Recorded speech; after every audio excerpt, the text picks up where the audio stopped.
Assalamualaikum warahmatullahi wabarakatuh. Saya Nur Anissa Yunusa Sabila, mahasiswi Universitas Islam 45 Bekasi, Fakultas Ilmu Sosial dan Ilmu Politik, jurusan Ilmu Administrasi Negara. Di sini saya akan mempresentasikan dengan judul Implementasi Kebijakan Bantuan Pangan Non-Tunai BPNT di Desa Lambang Sari, Kecamatan Tambun Selatan, Kabupaten Bekasi, tahun 2020. Latar belakang masalah. Dalam Sidang Umum Perserikatan Bangsa-Bangsa pada September 2015 disepakati agenda 2030 untuk tujuan pembangunan berkelanjutan atau Sustainable Development Goals (SDGs) adalah kesepakatan pembangunan baru yang mendorong perubahan-perubahan yang bergeser ke pembangunan berkelanjutan yang berdasarkan hak asasi manusia dan kesetaraan untuk mendorong pembangunan sosial, ekonomi, dan lingkungan hidup. Program-program pembangunan yang selama ini dibangun bertujuan untuk meningkatkan kesejahteraan masyarakat. Sustainable Development Goals (SDGs) terdiri dari 17 tujuan penting yang disepakati dan berlaku bagi seluruh bangsa di dunia. Poin penting SDGs diantaranya adalah untuk mengakhiri kelaparan, mencapai ketahanan pangan.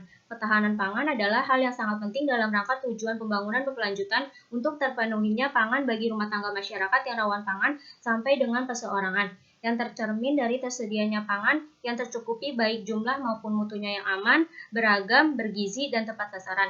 Menurut Rahman, tahun 2005 mengemukakan isu ketahanan pangan sejak tahun 1970-an. Seiring dengan terjadinya krisis pangan global, negara yang penduduknya mengalami kelaparan akibat krisis pangan yang dianggap tidak mempunyai ketahanan pangan. Menurut Foster tahun 1902, dalam Rahman dan kawan-kawan tahun 2005, pada tahun 1980-an, ketika krisis pangan sudah mereda, kasus kelaparan ternyata masih terus meningkat. Kelaparan yang masih terjadi tersebut menunjukkan bahwa ketersediaan pangan di tingkat nasional tidak dapat menjamin kecukupan pangan pada tingkat rumah tangga yang rawan pangan atau perseorangan. Upaya pemerintah Indonesia mendukung tujuan pembangunan berkelanjutan atau SDGs untuk menghilangkan kelaparan, mencapai ketahanan pangan dan gizi yang baik, memunculkan gagasan pemberian bantuan sosial pangan kepada masyarakat yang rawan pangan. Bantuan ini dapat disalurkan dalam bentuk beras maupun secara non-tunai. Peraturan Menteri Sosial Republik Indonesia Nomor 20 Tahun 2019 tentang penyaluran bantuan pangan non-tunai, bahwa bantuan pangan non-tunai adalah salah satu bantuan sosial yang disalurkan secara non-tunai dari pemerintah yang diberikan kepada keluarga penerima manfaat pangan secara non-tunai setiap bulannya melalui rekening bank, selanjutnya digunakan untuk membeli bahan yang telah ditentukan tempatnya yang dinamakan e-warung agar mereka terpenuhi kebutuhan rumah tangganya. Diadakannya kebijakan ini adalah untuk menciptakan penyaluran bantuan sosial pangan yang lebih efektif, tepat sasaran, dan mendorong keuangan inklusif. Efektif yang dimaksud yaitu tepat waktu dalam penyaluran BPNT, mendorong keuangan inklusif yang dimaksud yaitu mendorong keluarga penerima manfaat supaya mengambil sembako bantuan pangan non-tunai sesuai jadwal yang ditentukan oleh e-warung. Tetapi dalam penyaluran bantuan pangan non-tunai sering ditemukan kendala-kendala. Kendalanya bisa dari masyarakat, bahkan dari aparat itu sendiri. Kendala di Desa Lambang Sari banyak yang belum tepat sasaran dan masih banyak warga yang jauh lebih membutuhkan tetapi belum bisa dianggarkan karena tidak masuk dalam data terpadu kesejahteraan sosial atau DTKS. Rumusan masalah berdasarkan pemaparan latar belakang di atas, maka rumusan masalah yang ingin diajukan penulis sebagai berikut. Yang pertama, bagaimana implementasi kebijakan bantuan pangan non-tunai di Desa Lambang Sari, Kecamatan Tambun Selatan, Kabupaten Bekasi. Yang kedua, faktor apa saja yang mendukung dan menghambat implementasi kebijakan bantuan pangan non-tunai di Desa Lambang Sari, Kecamatan Tambun Selatan. Yang ketiga, bagaimana kebijakan Menteri Sosial Republik Indonesia Nomor 20 Tahun 2019 tentang penyaluran bantuan pangan non-tunai, bahwa bantuan pangan non-tunai relevan dengan pencapaian SDGs poin kedua untuk mengakhiri kelaparan untuk mencapai ketahanan pangan. Nah, di sini tujuan penelitian saya yang pertama, menganalisis sejauh mana implementasi kebijakan bantuan pangan non-tunai di Desa Lambang Sari, Kecamatan Tambun Selatan, Kabupaten Bekasi tahun 2020. Yang kedua, ingin menganalisis faktor pendukung dan penghambat implementasi kebijakan bantuan pangan non-tunai di Desa Lambang Sari, Kecamatan Tambun Selatan, Kabupaten Bekasi tahun 2020. Yang ketiga, menganalisis penghambat implementasi kebijakan bantuan pangan non-tunai di Desa Lambang Sari, Kecamatan Tambun Selatan, Kabupaten Bekasi tahun 2020. Yang keempat, ingin menganalisis kebijakan Menteri Sosial Republik Indonesia Nomor 20 Tahun 2019 tentang penyaluran bantuan pangan non-tunai, bahwa bantuan pangan non-tunai relevan dengan pencapaian SDGs poin kedua untuk mengakhiri kelaparan untuk mencapai ketahanan pangan. Di sini ada kerangka teori pengertian implementasi kebijakan menurut Van Meter dan Van Horn. pada tahun 1970 dalam Agustino tahun 2008 halaman 139 menjelaskan bahwa implementasi kebijakan adalah suatu tindakan-tindakan yang dilakukan baik oleh pejabat-pejabat, individu, kelompok-kelompok, pemerintah atau swasta yang diarahkan untuk tercapainya tujuan-tujuan yang telah ditentukan dalam keputusan kebijakan.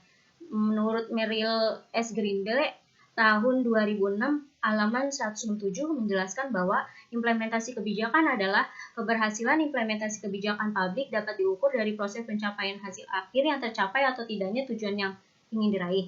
Menurut Mas Manain dan Sabitir tahun 1974 dalam Solihin Abdul Wahab tahun 2004 halaman 65 bahwa implementasi kebijakan adalah suatu kejadian-kejadian dan kegiatan-kegiatan yang timbul sesudah disahkannya pedoman-pedoman kebijaksanaan negara yang mencakup baik usaha-usaha untuk mengadministrasikan maupun untuk menimbulkan akibat atau dampak nyata pada masyarakat atau kejadian-kejadian.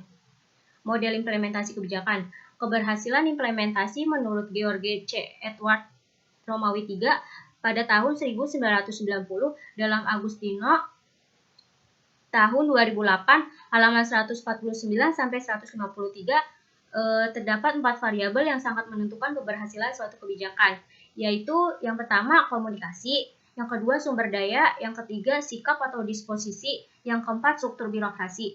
Di sini ada perangkat teori bantuan pangan non-tunai. Bantuan pangan non-tunai adalah salah satu bantuan sosial pangan yang disalurkan dalam bentuk secara non-tunai dari pemerintah yang diberikan kepada keluarga penerima manfaat secara non-tunai setiap bulannya melalui rekening bank. Selanjutnya digunakan untuk membeli bahan pangan yang telah ditentukan tempatnya yang dinamakan e-warung supaya mereka terpenuhi kebutuhan rumah tangganya. Bantuan pangan non-tunai bertujuan untuk mengurangi beban pengeluaran keluarga penerima manfaat bantuan pangan non-tunai melalui pemenuhan sebagian kebutuhan pangan untuk memberikan bahan pangan dengan gizi seimbang kepada keluarga penerima manfaat bantuan pangan non-tunai, untuk memberikan bahan pangan dengan tepat sasaran, tepat waktu, tepat jumlah, tepat kualitas, tepat harga, dan tepat administrasi, dan mendorong pencapaian tujuan pembangunan berkelanjutan. Nah, di sini selanjutnya 17 tujuan pembangunan berkelanjutan atau Sustainable Development Goals (SDGs) tersebut dipaparkan dalam Ishartono tahun 2016 halaman 163 sampai 165, yaitu sebagai berikut. Yang pertama ada tanpa kemiskinan, yang kedua tanpa kelaparan, yang ketiga kesehatan yang baik dan kesejahteraan, yang keempat pendidikan berkualitas, yang kelima kesetaraan gender, yang keenam air bersih dan sanitasi, yang ketujuh energi bersih dan terjangkau, yang kedelapan pertumbuhan ekonomi dan pekerjaan yang layak. Yang ke-9 ada industri, inovasi, dan infrastruktur. Yang ke-10 mengurangi kesenjangan. Yang ke-11 keberlanjutan kota dan komunitas. Yang ke-12 konsumsi dan produksi bertanggung jawab. Yang ke-13 ada penanganan perubahan iklim. Yang ke-14 ekosistem laut. Yang ke-15 ekosistem daratan. Yang ke-16 perdamaian, keadilan, dan kelembagaan yang tangguh. Dan yang terakhir yang nomor 17 kemitraan untuk mencapai tujuan. Nah, berdasarkan pemaparan di atas, dapat disimpulkan bahwa terdapat 3 dimensi dalam pembangunan berkelanjutan, yaitu lingkungan, sosial, dan ekonomi. Selain itu, pembangunan berkelanjutan terdiri dari 17 poin penting yang terjadi sasarannya. Pada penelitian ini, sebagai salah satu tujuan bantuan pangan non-tunai itu untuk mendukung pencapaian SDGs, peneliti ini mengambil poin kedua, yaitu untuk mengakhiri kelaparan dan untuk mencapai ketahanan pangan masyarakat. Selanjutnya, kerangka pemikiran. Kerangka pemikiran adalah alur pemikiran dari penulis sendiri atau mengambil dari suatu teori yang dianggap relevan dengan fokus atau judul penelitian dalam upaya menjawab masalah-masalah yang ada di rumusan penelitian tersebut. Berdasarkan kerangka berpikir di atas, penulis meneliti mengenai implementasi kebijakan bantuan pangan non-tunai di Desa Lambang Sari, Kecamatan Tambun Selatan, dan penulis menggunakan kebijakan Peraturan Menteri Sosial Republik Indonesia Nomor 20 Tahun 2019 tentang penyaluran bantuan pangan non-tunai yang bertujuan untuk mengurangi beban pengeluaran keluarga penerima manfaat bantuan pangan non-tunai melalui pemenuhan sebagian kebutuhan pangan untuk memberikan bahan pangan dengan gizi seimbang kepada keluarga penerima manfaat bantuan pangan non-tunai, untuk memberikan bahan pangan dengan tepat sasaran, tepat waktu, tepat jumlah, tepat kualitas, tepat harga, dan tepat administrasi, dan mendorong pencapaian tujuan pembangunan berkelanjutan. Dalam upaya menjawab rumusan masalah, penelitian ini menggunakan teori keberhasilan implementasi menurut George C. Edward Romawi III tahun 1990 dalam Agustino tahun 2008 halaman 149 sampai 153. Terdapat 4 variabel yang sangat menentukan keberhasilan suatu kebijakan, yaitu komunikasi, sumber daya, sikap atau disposisi, struktur birokrasi. Harapan masyarakat terhadap program bantuan pangan non-tunai agar mencapai tujuan yang sudah tertera di Peraturan Menteri Sosial Republik Indonesia Nomor 20 Tahun 2019 tentang penyaluran bantuan pangan non-tunai. Nah, di sini ada gambar alur pemikiran. Nah, selanjutnya asumsi penelitian. Asumsi adalah anggapan dasar dalam suatu penelitian yang diyakini kebenarannya oleh peneliti. Asumsi dalam penelitian ini adalah implementasi kebijakan bantuan pangan non-tunai di Desa Lambang Sari, Kecamatan Tambun Selatan, Kabupaten Bekasi. Pada tahun 2020 masih banyak yang belum mendapatkan bantuan pangan non-tunai secara merata, karena masih ada keluarga penerima manfaat yang belum terdaftar dalam data terpadu kesejahteraan sosial. Hal ini disebabkan karena aparatur pemerintahnya tidak menjalankan implementasi kebijakan bantuan pangan non-tunai sesuai dengan teori yang dikemukakan oleh George C. Edward Romawi III tahun 1990 dalam Agustino tahun 2008 halaman 149 sampai 153. Jika teori George C. Edward Romawi III tahun 1990 dalam Agustino tahun 2008 halaman 149 sampai 153 dilaksanakan dengan baik, sudah dipastikan implementasi kebijakan bantuan pangan non-tunai di Desa Lambang Sari, Kecamatan Tambun Selatan, Kabupaten Bekasi pada tahun 2020 akan berjalan sesuai dengan tujuan kebijakan bantuan pangan non-tunai yang digulirkan oleh pemerintah pusat. Nah, di sini ada paradigma penelitian. Dalam suatu penelitian sosial, paradigma adalah suatu cara pandang untuk memahami kompleksitas dunia nyata. Paradigma tertanam kuat dalam sosialisasi para penganut dan praktisnya. Menurut Bogdan dan Biklen tahun 1982 dalam Tahir tahun 2011 halaman 59 mendefinisikan bahwa paradigma merupakan sekumpulan anggapan dasar mengenai suatu permasalahan, tujuan, dan sifat dasar bahan kajian yang akan diteliti. Menurut Guba dan Lincoln tahun 1988 halaman 89 sampai 115 menjelaskan bahwa paradigma penelitian adalah bagaimana peneliti memahami suatu masalah serta kriteria pengujian sebagai landasan untuk menjawab masalah penelitian.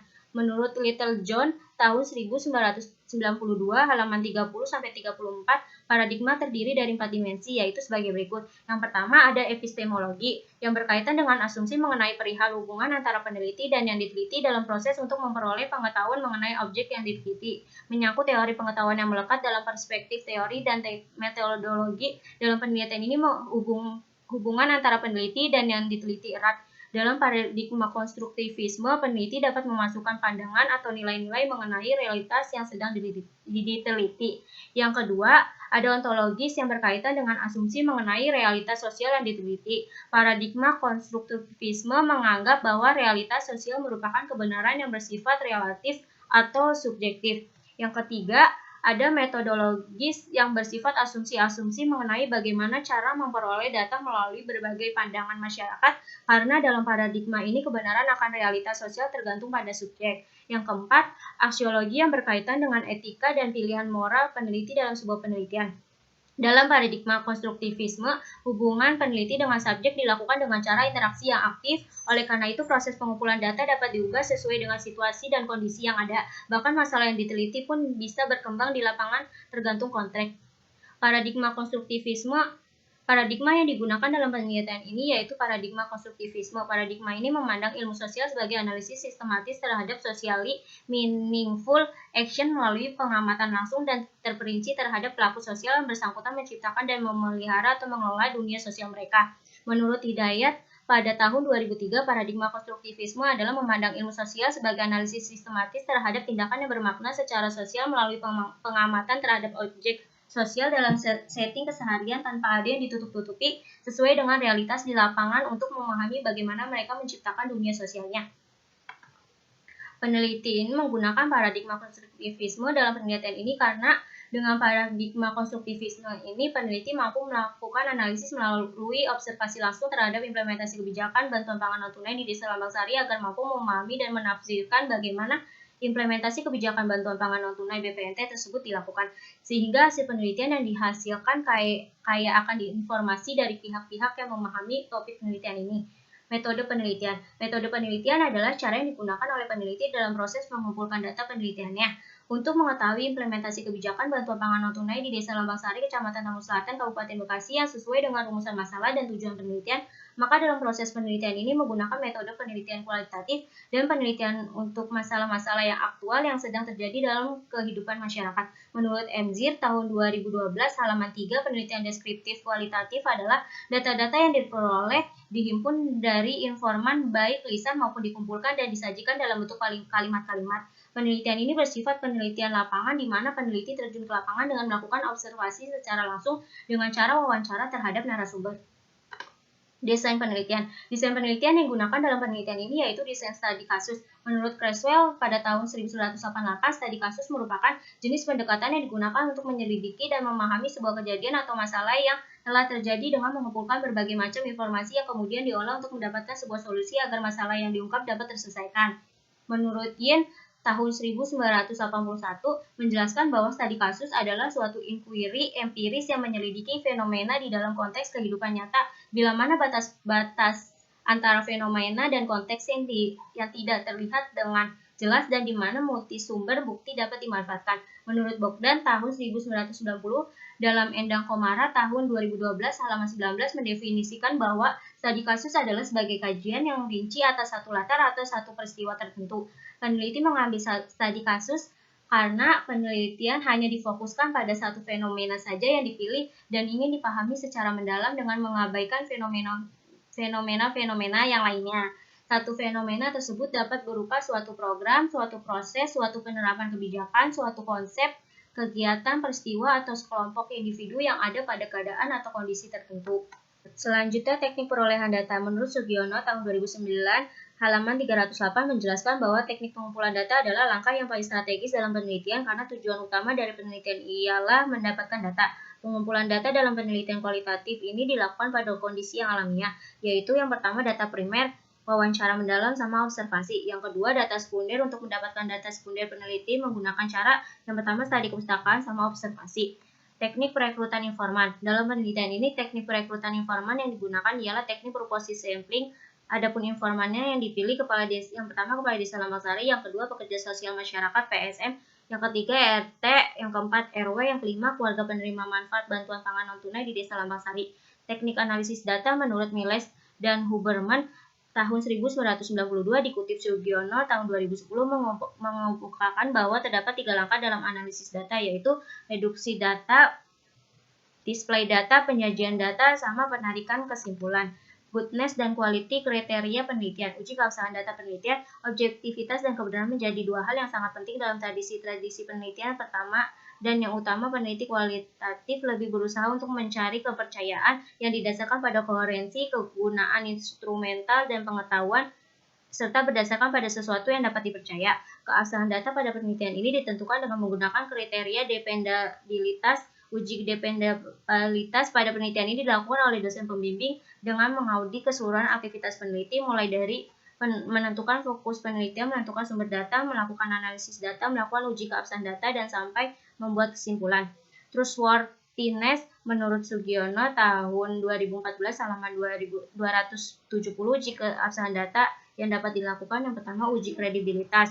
A. Perpanjangan pengamatan. Yang B. Ketekunan pengamatan. Yang C. Triangulasi. Yang D. Analisis kasus negatif. Yang E. Menggunakan bahan referensi. Yang kedua transferability. Yang ketiga dependability. Yang keempat confirmability.